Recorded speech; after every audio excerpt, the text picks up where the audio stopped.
Beloved, we come your way with the word, and as we always do, we thank God.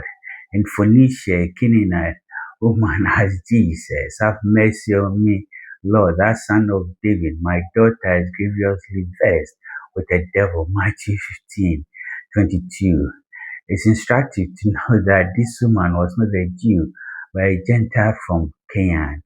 And as a Gentile, um, she was not entitled to the privileges of God's chosen earthly people, the Jews. She was an alien without hope positionally. She had no claim on God nor the Messiah. Ephesians 2:11 and 12. But then by intuition, she addressed Jesus as Lord, that son of David, make the point of his messiahship, something bulk of the Jews themselves doubt.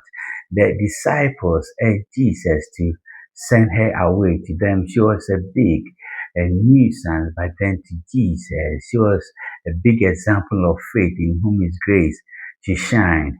But first, she might test and enlighten her faith.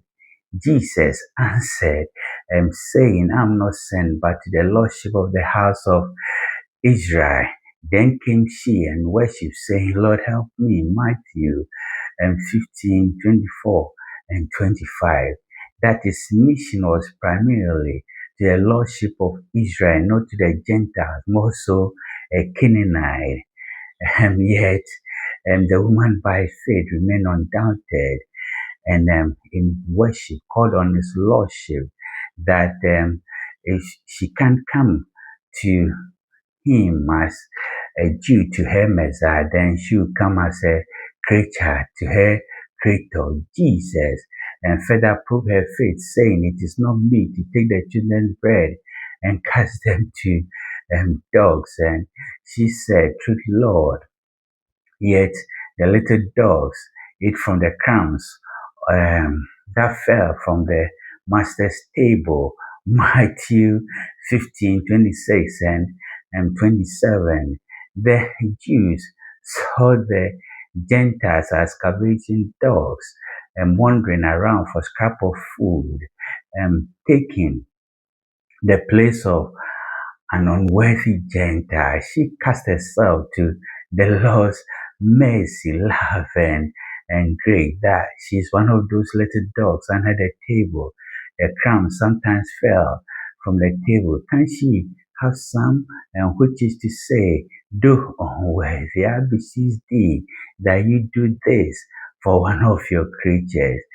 Jesus then said, O woman, great is thy faith, be it unto you, even as thy word. And her daughter was made whole from that very hour. Matthew 15:28.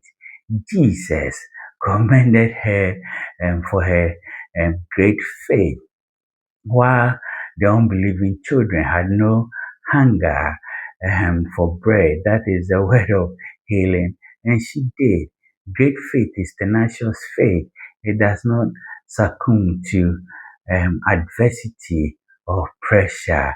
It is faith that responds to the issues with knowledge or truth, so that it is based on how much knowledge or truth one has received, accepted, and endorsed. Remember, Paul said, faith cometh by hearing, and hearing by the word. Romans 10:17. Beloved, you believe and that walk by faith and not by sight. You function from the God kind of faith, great faith, speaking to the issues to alter the course of events to your favor. You speak to the issues to create new and glorious realities. By his stripes you are healed. You partake of his divine nature, for which the essence of divinity is at work in you. Divine power exudes from you, warding off to dispel any manner of disease nor sickness. You have divine health. Indeed, you are whole. By faith, it is so well with all your concerns. Hallelujah.